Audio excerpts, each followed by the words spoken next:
Gencatan senjata Israel dan Hamas tahap pertama menjadi angin segar bagi kedamaian di jalur Gaza Palestina. Sejumlah sandera juga akan dibebaskan. Yang menjadi pertanyaannya adalah apakah dengan gencatan senjata itu menjadi peluang kemerdekaan Palestina secara penuh? Pagi ini kita akan membahasnya dengan sejumlah narasumber, diantaranya di studio Kompas TV sudah berhadir bersama dengan kami pengamat Timur Tengah Mas Hasibullah Satrawi. Selamat pagi Mas. Selamat pagi Mbak Nanda, salam Indonesia. Luar biasa, selamat pagi. Nah, kita juga terhubung dengan melalui sambungan daring bersama dengan mantan Dubes RI untuk Iran untuk tahun 2012-2016, Bapak Dian Wirangjurith. Selamat pagi Pak Dian, Assalamualaikum. Waalaikumsalam, selamat pagi Mas Nanda, selamat pagi Mas Hasibullah. Pagi Pak Dian.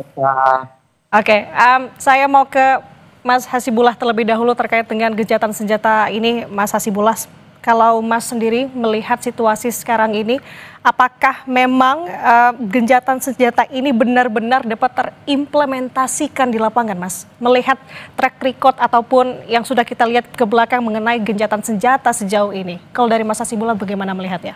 Ya, terima kasih Mbak Nanda. Kalau kita baca per detik ini atau per jam ini, dalam hitungan saya ini sudah masuk ke 63 jam lewat 34 menit semenjak gencatan senjata diberlakukan pada jam 12 siang waktu Israel, waktu Timur Tengah.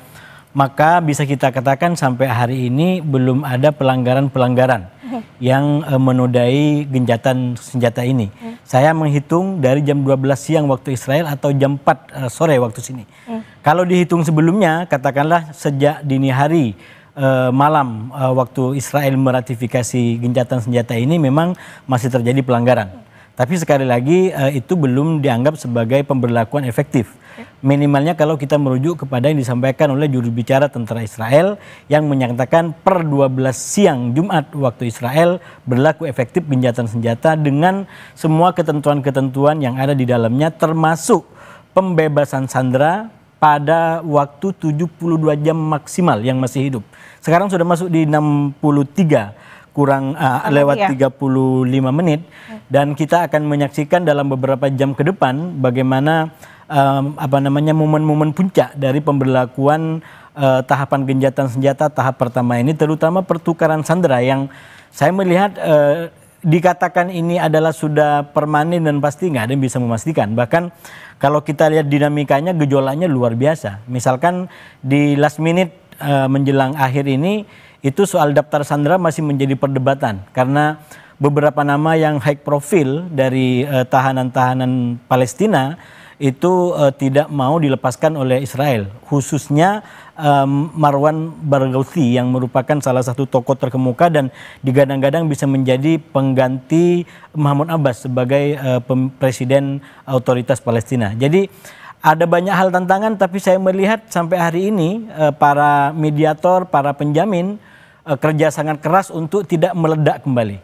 Minimal kita lihat dengan kunjungan Trump yang pagi ini juga dijadwalkan akan sampai di Tel Aviv, di Israel untuk beberapa acara termasuk ngasih pidato di parlemen sebelum nanti ke Sharm el-Sheikh di Mesir. Oke, dari pernyataan Mas Hasibullah ini berarti diartikan sebenarnya gencatan senjata ini belum secara penuh bisa diterapkan begitu atau seperti apa bisa mengartikan? Saya melihatnya dari awal sebenarnya dua pihak yang berkonflik terutama Hamas dan pemerintahnya Netanyahu itu masih belum mau berhenti, boleh dikatakan begitu. Tapi konsensus global, tekanan global yang sekarang diekspresikan dari berbagai macam cara, mulai forum-forum resmi seperti PBB tanggal 22, tanggal 23, sampai kemudian flotila global Sumut itu yang mencoba menerobos Israel, sampai suara-suara jalanan, demo di mana-mana. Bukan hanya di Arab, tapi juga di timur, di barat. Hampir seluruh bumi ini sekarang bergerak dan menyuarakan untuk pentingnya kemerdekaan Palestina dan menghentikan genosida. Nah, saya menganggap ini yang kemudian ditangkap minimal oleh Trump dan negara-negara besar yang siang ini nanti di Mesir akan berkumpul G20 atau 20 negara untuk memberikan pengawalan lebih ketat bagaimana yang sudah dicapai ini terus terpelihara dan menuju yang tadi kita jadikan sebagai tema Palestina Merdeka, walaupun mungkin tantangannya masih sangat terjal dan sangat banyak ke depan. Oke, menjadi pertanyaan lagi perihal gencatan senjata Mas Hasibullah, berarti dengan penjelasan Mas Hasibullah ini apakah bisa kita artikan sebenarnya gencatan senjata ini ada juga tekanan dari global begitu, seperti halnya tadi yang Mas sampaikan, apalagi dengan melihat sejauh ini tekanannya misalnya dari PBB atau negara-negara barat begitu akhirnya diputuskan gencatan senjata atau seperti itu? Ya, saya melihat memang ini dipaksakan, bukan semata-mata keinginan daripada Netanyahu dan mungkin pihak Hamas. Kalau pihak Hamas karena posisinya mungkin diserang walaupun dia nggak mau mengalah ya, sampai detik ini Hamas nggak mau mengalah, dan indikator-indikator lapangan dia tunjukkan bahwa dia tidak mengalah gitu, apalagi kalah. Misalkan Sandra tidak ada yang dibebaskan lewat pendekatan militer yang menjadi ambisi dari Netanyahu. Walaupun bayarannya sangat mahal, warganya menjadi menderita, kotanya menjadi, coba kita lihat, kota ini menjadi kayak semacam kota di abad pertengahan. Bukan lagi kota yang hidup di era sekarang 2025 yang kita junjung tinggi berbagai macam nilai kemanusiaan dan kesetaraan dan segala macamnya itu. Dan menurut saya sekali lagi inilah kemudian nilai-nilai yang memandu masyarakat global, nurani global untuk bergerak, untuk menyatakan sikap bahwa ini harus diakhiri, stop genosida, kita bukan hidup di abad pertengahan, kita bukan hidup di zaman barbar, kita hidup di era modern, kita menginginkan, memimpikan anak bangsa itu bisa hidup damai dan saling menghormati satu sama lain. Oke, kalau melihat tadi Mas juga menyinggung mengenai ada pertemuan di Mesir begitu ya. Sebenarnya pertanyaannya adalah bagaimana sih sebenarnya aktor-aktor regional ini atau bisa kita katakan mediator ini seperti Mesir, Qatar, Iran dalam gencatan senjata ini? Ya, sebenarnya saya menangkap ada itikat baik dari para pihak ini termasuk Trump. Sekali lagi Trump karena dia yang penjamin bagi Israel. Termasuk ketika dia kirim pasukan 200 ke Israel, menurut saya itu tugasnya untuk mengamankan Israel agar tidak mengambil tindakan lagi gitu. Jadi Trump ada komitmen menurut saya untuk menghentikan perang ini. Bahkan berkali-kali dia sampaikan perang telah berakhir. Dan KTT yang akan dilaksanakan di Sharm el-Sheikh itu menurut saya bisa dipahami sebagai itikat baik. Satu, karena bukan hanya mengundang para pihak yang selama ini katakan sudah terlibat. Bahkan Iran juga diberitakan juga diundang untuk ikut serta dalam pertemuan ini. Walaupun memang pihak Israel dan Hamas yang berperang itu tidak diundang, tidak dihadirkan. Yang akan hadir justru otoritas Palestina sejauh yang saya baca gitu. Nah, Hamas tidak akan datang, pihak Israel juga tidak akan datang, tapi yang akan datang adalah otoritas Palestina. Jadi mungkin semua yang ada sekarang ini adalah tidak sempurna, apalagi menuju Palestina merdeka, tapi ini salah satu inisiatif terbaik yang mestinya kita jaga, kita kawal agar yang belum sempurna ini pelan-pelan menjadi lebih baik dan menjadi paripurna ke depan. Nah, oke, ini kita kawal. Nah, kita akan ke Pak Dian. Pak Dian, bagaimana Bapak melihat negara Arab sejauh ini, khususnya Iran, Pak Dian, melihat konflik di Palestina sejauh ini, apalagi terkait dengan gencatan senjata saat ini? Terima kasih Nanda, terima kasih. Begini, satu koreksi, Iran bukan Arab. Oke, begini. Dari awal saya sudah sampaikan bahwa apapun upaya perdamaian di Gaza khususnya dalam kaitan ini, itu akan sangat banyak tergantung oleh yang namanya Paman Trump. Suka atau tidak suka, hanya Paman Trump yang bisa menekan Netanyahu untuk menghentikan penggunaan militer secara brutalnya di Gaza. Nah, hari ini terbukti bahwa ternyata Netanyahu mau mendengar. Tadi Mbak Nanda bilang betul sekali bahwa ini angin segar. Tapi ceasefire hanya langkah awal dan pertama. Karena di dalam ceasefire terdapat sejumlah elemen, diantaranya selain penghentian tembak-menembak, juga pembebasan sandera, bahkan akan disusul dengan pembebasan tawanan yang hidup atau mati yang masih diperdebatkan detailnya.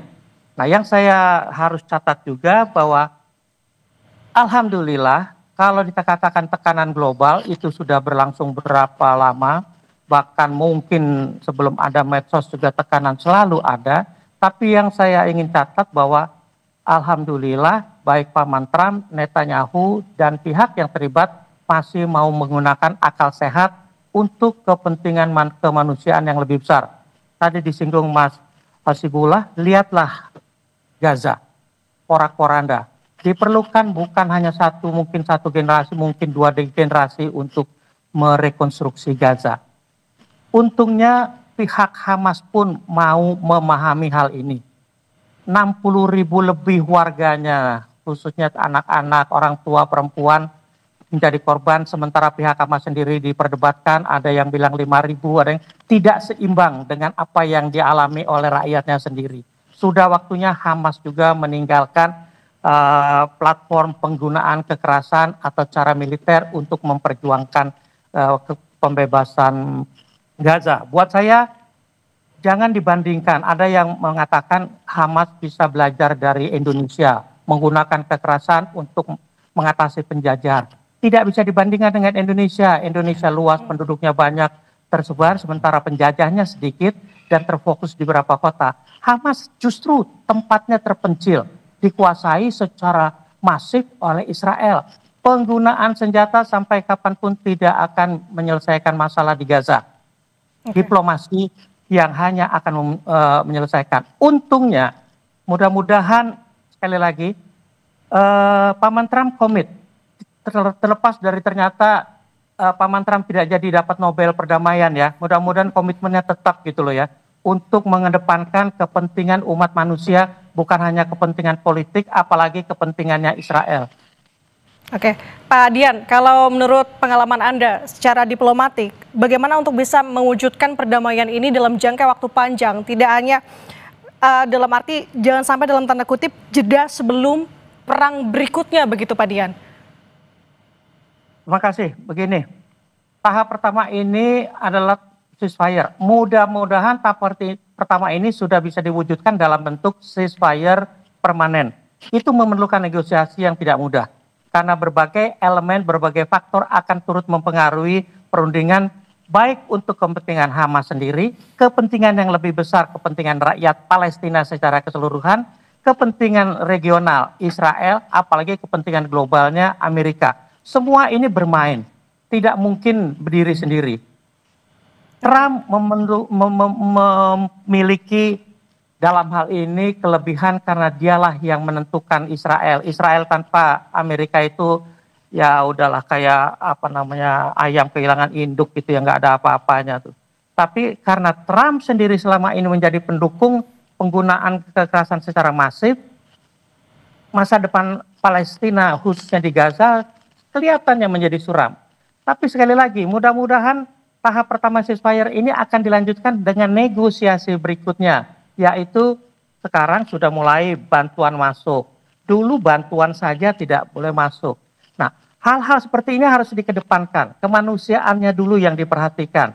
Baru kemudian setelah semua stabil, bahwa tadi disinggung Mas Hasibullah, Amerika sudah mengirimkan 2 tentaranya. Kalau betul untuk mengawasi kelakuan atau tingkah laku tentara Israel, sangat mendukung perdamaian ini, upaya perdamaian ini. Tapi kalau ternyata pihak tentara Amerika, mudah-mudahan tidak, tapi ternyata pihak tentara Amerika itu juga bermain ganda, menggunakan double standard dalam menilai situasi, bukan tidak mungkin Hamas pun akan lebih bisa merasakan apa yang akan terjadi di Gaza berikutnya, dan itu tidak dikehendaki. Saya kira langkah pertama ini patut disyukuri, inilah sebuah kemenangan akal sehat. Oke, Pak Dian, kita kembali ke Mas Hasibullah. Tadi Pak Dian menyinggung soal sebenarnya masih ada syarat-syarat akan kepentingan di balik negara-negara yang memang saat ini berada di sekitar Palestina. Tapi kalau misalkan Mas Hasibullah melihat sebenarnya bagaimana sih syarat-syarat untuk kemudian bisa Palestina yang sejauh ini sudah puluhan tahun memperjuangkan kemerdekaan untuk bisa mewujudkan kemerdekaan itu, Mas Hasibullah? Ya, kalau kita bicara tentang kemerdekaan Palestina dari perkembangan hari ini, itu ibaratnya mungkin kita harus mendaki Gunung Rinjani. Wow. Kalau saya pakai gunung lain tidak terlalu Indonesia, jadi lebih Indonesia kita pakai Gunung Rinjani. Gitu. Artinya apa? Begitu banyak tahapan, begitu banyak proses yang harus dilalui. Tapi kita harus optimis, apalagi ini acara Kompas Pagi, jadi kita harus mulai dengan semangat yang baik gitu ya. Optimismenya apa? Yang pertama adalah bahwa kita sudah banyak punya komitmen tadi. Dari para kepala negara, dari para pemimpin, bahkan Indonesia sebenarnya juga diundang walaupun sampai sekarang sepertinya nggak datang. Saya secara pribadi mengusulkan dan mendukung kalau Indonesia lebih aktif di dalam forum-forum yang terbuat untuk mewujudkan atau mencapai puncak gunung kemerdekaan Palestina ini gitu. Dan sekarang sekali lagi semua kita paham ini menghadapi tahapan-tahapan jalan-jalan yang lebih terjal. Ini aja sekarang sudah mulai kayak diganggu dengan tadi, misalkan daftar sandera yang mau dibebasin.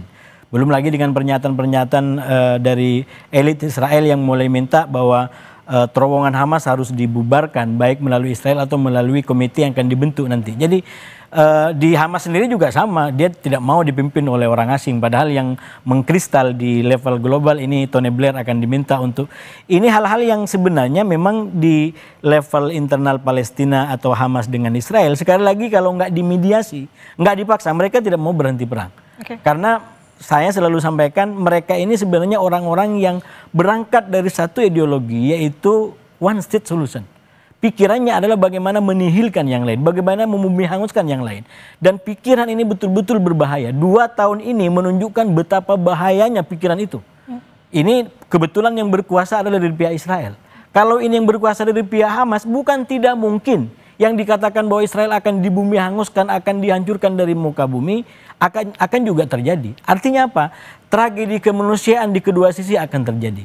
Nah oleh karena itu menurut saya bagian daripada refleksi yang kita ambil dari perang 735 hari ya. Karena sekali lagi ini berakhir pada hari Jumat kemarin. Jadi dalam catatan Al Jazeera ini bisa diumumkan kalau kemarin Trump bilang 12 hari antara Israel dengan Iran, sekarang kita nyatakan ini perang 735 hari. Semenjak 7 Oktober 2023 sampai kemarin di hari Jumat di Indonesia. Nah oleh karena itu berbagai macam langkah kerawanan-kerawanan harus dikawal. Termasuk ke depan di tahap keduanya ini soal bagaimana mewujudkan yang disebut sebagai Gaza, demilitarisasi Gaza. Bagaimana Gaza bisa menjadi sebuah pemerintahan tidak memiliki persenjataan. Kita mau menolak itu, tapi orang dalam sendiri juga menginginkan itu. Orang dalam yang saya maksud adalah kalau kita ikutin pernyataan yang disampaikan oleh Presiden Mahmud Abbas di konferensi internasional untuk solusi 2 negara di PBB, dia sampaikan bahwa kami siap untuk mendirikan dan mewujudkan Palestina yang tanpa angkatan bersenjata. Padahal kalau kita lihat kalau mau adil, mestinya ini sama-sama nggak punya senjata atau sama-sama punya senjata dengan pengawasan yang ketat. Kalau memang dari awal sudah satu punya senjata canggih, yang satu nggak apa-apa deh, saya siap untuk menjadi negara tanpa senjata. Kan dianggap sebagai keadilannya nggak ada. Tapi lagi-lagi kita orang luar. Di Palestina sendiri, bahkan presidennya sendiri, di forum resmi PBB kemarin menyatakan kami siap untuk menjadi sebuah negara tanpa angkatan bersenjata. Artinya apa? Sudah banyak, ini kalau dimaknai positif, sudah banyak upaya-upaya kompromi dari pihak Palestina, dari pihak-pihak lain untuk perang ini diakhiri dan kemudian menjadi sebuah negara merdeka walaupun mungkin itu belum ideal. Kalau pilihannya harus perang habis-habisan, mungkin yang kurang ideal itu lebih baik daripada harus habis-habisan menghabisi para generasi seperti yang sekarang terjadi di Gaza. Berarti wait and see ya, melihat apalagi di gencatan senjata ini ada 2 fase begitu ya. Kita lihat apakah ini saya membaca kurang lebih 3 fase. Fase kedua itu yang paling krusial karena berkaitan dengan demilitarisasi Gaza, termasuk ujungnya adalah penyerahan senjata Hamas. Hamas tidak akan mudah langsung menyerahkan senjatanya kecuali kalau bahasa mereka kepada negara yang itu negara Palestina. Masih panjang sebenarnya untuk bisa memastikan ini ya. Oke Pak Hasibullah, kita ke Pak Dian. Pak Dian, kalau menurut pandangan Anda, bagaimana bisa mewujudkan negara Palestina ini benar-benar merdeka menurut perspektif Anda Pak Dian? Terima kasih. Latar belakang saya diplomat, izinkan saya meruntun kejadiannya ya. Pertama kan ada konferensi New York bulan Juli tahun 2025 itu yang menyepakati sejumlah persyaratan menuju Palestina, Gaza yang merdeka. Dilanjutkan dengan hasil konferensi New York itu diadopsi, disahkan melalui sidang umum PBB. Artinya apa? Bahwa semua negara pendukung deklarasi, bahkan sekarang lebih luas lagi, seluruh negara anggota PBB yang 193 itu sudah menyetujui perdamaian Gaza harus berdasarkan konferensi New York Juli 2025. Karena resolusi hanya 2 pasal kok. 1 mengendorse keputusan New York, kedua tetap mengikuti perkembangan selanjutnya. Nah, saya mau ingatkan sama pemirsa, teman-teman, bahwa di dalam konferensi New York itu ditegaskan bahwa pemerintahan yang akan dibentuk kelak di Gaza tidak akan melibatkan Hamas. Satu. Kedua, Hamas harus meletakkan senjata. Dua, berarti ketentuan ini sudah disetujui oleh semua negara. Berarti Hamas harus mengikuti hal ini. Bukan berarti Hamas harus dihilangkan, tidak.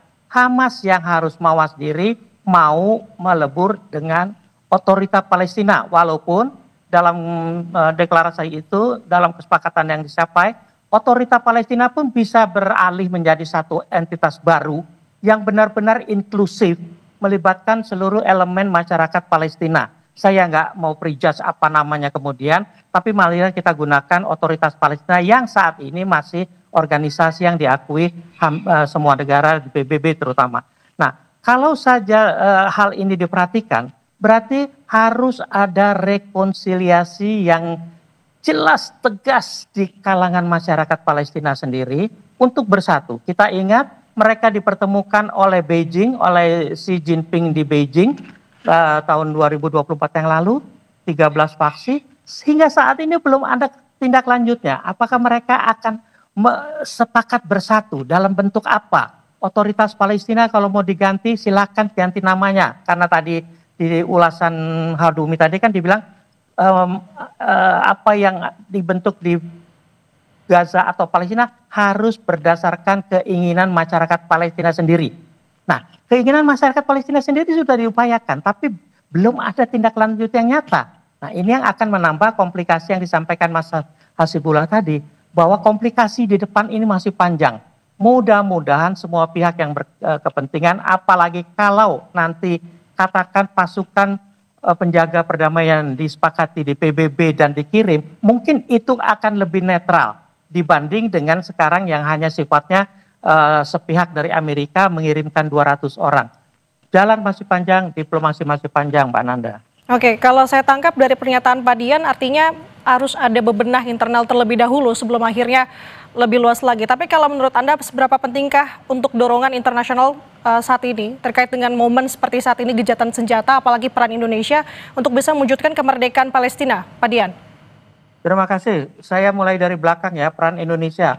Indonesia tidak bisa apa-apa kecuali mendukung, menggalang dan sebagainya. Tidak, tanpa Indonesia pun dunia sudah akan terbentuk apa yang sekarang terjadi. Jadi Indonesia dalam hal ini menurut saya ya kita sekedar ikut mensupport ya oke. Tapi untuk berperan lebih nyata di lapangan, buktinya juga Hamas mengucapkan terima kasih atas konferensi di Mesir ini hanya kepada Amerika, Turki, Mesir dan Qatar. Tidak ada negara lain. Berarti negara lain itu bukan pemain utama.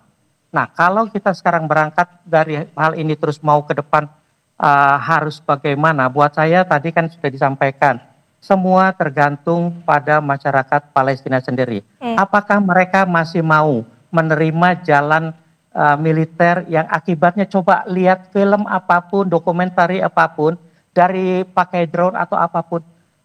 Gaza itu sudah bukan sebuah hunian, bukan sebuah tempat untuk dihuni. Itu harus ada pembongkaran luar biasa. Itu hanya bisa tercapai kalau Hamas memang mematuhi ketentuan resolusi PBB yang isinya adalah perjanjian New York Juli tahun 2020. Oke, Pak Dian, maaf saya potong. Berarti kalau misalkan sejauh ini kita tahu Presiden Prabowo Subianto tengah hadir ke KTT Mesir, sebenarnya sikap ini tidak terlalu penting untuk saat ini terkait dengan kemerdekaan Palestina itu sendiri, atau bagaimana menurut Anda? Karena kita bukan pemain utama tadi. Pemain utama tadi hanya Trump, dan Trump itu hanya akan diikuti oleh Netanyahu yang merupakan faktor utama penyebab bencana ini. Kalau pemimpin Israel bukan Netanyahu, tidak akan seperti ini apa yang terjadi di Gaza. Karena Netanyahunya, makanya di dalam Israelnya sendiri, gelombang untuk menolak Netanyahu sudah semakin membesar. Mudah-mudahan dalam pemilihan berikut kalau memang Netanyahu bertahan, Netanyahu bisa digantikan oleh pemimpin yang lebih realistis, lebih pragmatis, dan bisa menggunakan akal sehatnya bahwa cara-cara penggunaan kekerasan memang sudah harus ditinggalkan. Sedikit menyinggung, kalau dikatakan negara tanpa angkatan bersenjata, saya kira bukan semua sudah tahu bahwa Costa Rica adalah contoh sebuah negara yang tidak memiliki angkatan bersenjata, yang hidupnya sejauh ini aman, tentram, dan pemimpinnya Oscar Arias waktu itu juga pernah menangkan Nobel. Trump harus mengarahkan ke arah sana. Nah kita bergeser ke Mas Hasibullah. Mendengar pernyataan Pak Dian, bagaimana tanggapan Mas? Setuju dengan? Lebih optimis dengan Pak Dian menjadinya, karena ternyata negara yang tanpa senjata pun juga bisa hidup damai gitu.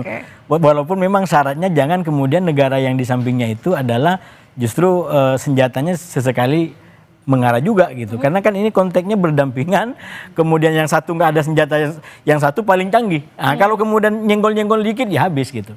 Nah, ada dua yang menurut saya bisa memperkaya diskusi kita pagi hari ini. Yang pertama, saya masih menganggap Indonesia perannya sangat penting, walaupun memang di level Timur Tengah dan global ya kita kekurangan modal secara material gitu. Tapi melihat ekspresi dan tangkapan pemimpin-pemimpin dunia termasuk Presiden Trump yang berkali-kali mengutip presiden, kutipan-kutipannya, itu menunjukkan bahwa sesungguhnya memang ada sesuatu yang juga diperhatikan. Nah, kalau dikaitkan dalam konteks konflik yang sudah menaun ini, sebenarnya kalau di Israel kan ada kayak semacam trauma. Traumanya apa? Kalau kembali kepada 48, mereka cuma mau hidup di situ lalu diakui oleh negara-negara sekitar. Tapi kan itu nggak pernah terjadi. Bahwa mereka mau di sana nggak mau diakuin gitu. Jadi perang demi perang itu adalah sebenarnya bentuk penolakan terhadap eksistensi Israel. Nah, saya ingin katakan yang disampaikan Presiden di PBB itu dengan strategi bahwa kalau Israel mengakui kemerdekaan Palestina, kami siap mengakui Israel. Itu menjadi makna yang punya dampak historis luar biasa, karena ternyata ada kesiapan dan kemauan dari negara-negara dunia Islam atau minimal mungkin di Indonesia untuk mengakui yang trauma historis tadi. Mereka itu nggak diakuin dari 48 sampai sekarang. Baru Mesir tahun berapa dia mengakui, baru Yordan tahun berapa dia mengakui, baru Abraham Accord yang akhirnya memaksa negara-negara lain untuk mengakui. Nah, oleh karena itu pendekatan seperti yang disampaikan oleh Presiden, coba bayangkan, saya sederhanakan, hanya shalom pidatonya itu sudah memberikan angin segar bagi Israel. Karena ada seorang pemimpin yang bisa memberikan shalom, dan itu sangat bagus. Saya ingin mengatakan Indonesia tidak hanya sekedar shalom. Kehidupan kami dalam beda-beda agama, terutama di Kompas ini kita dididik, kita diarahkan bagaimana merayakan perbedaan. Kalau shalom aja sudah mendinginkan Israel, nah insya Allah kalau Indonesia berperan lebih banyak, sebenarnya kehidupan harmoni, terutama dalam konteks keluarga Ibrahim itu sudah berjalan bertahun-tahun di Indonesia. Walaupun memang masih banyak tantangan. Sampai sekarang kita nggak mengakui nggak banyak tantangan, tapi bukan berarti yang tidak ada kita nih, yang ada kita nihilkan. Kita ini ada, walaupun masih banyak kekurangan, tapi dibanding negara lain, ternyata yang kita punya itu sudah sangat inspiring, sudah sangat menginspirasi, dan pidato Presiden menjadi salah satu contoh menurut saya bagaimana bangsa-bangsa lain ternyata sangat memaknai positif tradisi salam yang lintas iman itu. Artinya masih banyak PR kalau yang saya tangkap dari Mas Hasibullah ya. Tapi kalau misalkan untuk conclusion pagi hari ini, Mas dan juga Pak Dian, kalau saya dari Pak Dian dulu singkat saja Pak, harapannya ke depan terkait dengan gencatan senjata ini, apakah benar harapannya bisa mewujudkan kemerdekaan Palestina itu sendiri, Pak Dian? Izinkan saya agak meluruskan apa yang terjadi ya. Pidato Presiden Prabowo saya hargai. Tapi message-nya bukan hal yang pertama. Kalau Israel mengakui Palestina baru kita mengakui, itu posisi banyak negara sebelum kita sudah ada. Arab Saudi paling kekeh mengenai hal itu. Jadi bukan hal yang kita hanya terpaku pada berita-berita nasional mengedepankan presiden kita sendiri. Padahal apa yang dilakukan oleh presiden kita dengan segala hormat sudah dilakukan oleh banyak negara lain. Tanpa disadari 100 lebih negara sudah mengakui Israel misalnya. Baru belakangan ini ditambah beberapa negara Arab melalui Arab Spring dan sebagainya. Tapi hal yang kenyataan yang di lapangan, de jure atau de facto, Israel sudah menjadi entitas resmi sebuah negara. Gaza belum, Palestina belum ada. Itulah yang harus dikedepankan dengan melupakan segala macam slogan atau berita-berita yang menurut saya katakan dibilang Prabowo mengguncang dunia. Saya kira itu hanya di Indonesia kok. Tidak ada di media mainstream pernyataan-pernyataan itu. Karena semua negara menyampaikan hal yang sama. Terima kasih. Oke, itu dari Pak Dian. Kalau dari Mas Hasibullah bagaimana? Singkat saja, Mas. Ya, saya sekali lagi apapun inisiatif yang bisa mengarah pada perdamaian dan kemerdekaan Palestina kita dukung. Dan itu adalah optimisme. Sekali lagi tidak ada yang ideal langsung turun dari langit. Kita membangun tahapan demi tahapan, tangga demi tangga. Yang sudah dicapai hari ini adalah rentetan dari berbagai macam usaha, baik sipil ataupun di level government, termasuk pertemuan-pertemuan di PBB, termasuk yang dilakukan oleh Trump. Oleh karena itu, kembali kepada semangat diskusi pada pagi hari ini, ayo kita satukan semua kemampuan dan kekuatan kita ini untuk membangun lebih tinggi lagi bangunan peradaban dan keadaban kita. Sehingga mimpi kita untuk memiliki sebuah kehidupan yang, kalau kata pembukaan Undang-Undang Dasar, kemerdekaan ialah hak segala bangsa, itu betul-betul bisa terwujud dalam kehidupan sehari-hari. Itu yang saya tangkap dari diskusi pagi hari ini, sikap optimis tetap harus ada begitu ya. Terima kasih narasumber hebat pagi hari ini, pengamat Timur Tengah Mas Hasibullah Santrawi, dan juga melalui sambungan Zoom mantan Dubes RI untuk Iran 2012-2016 Bapak Dian Wirangjurith. Terima kasih atas waktunya. Assalamualaikum, sehat selalu Bapak-bapak. Assalamualaikum. Terima kasih.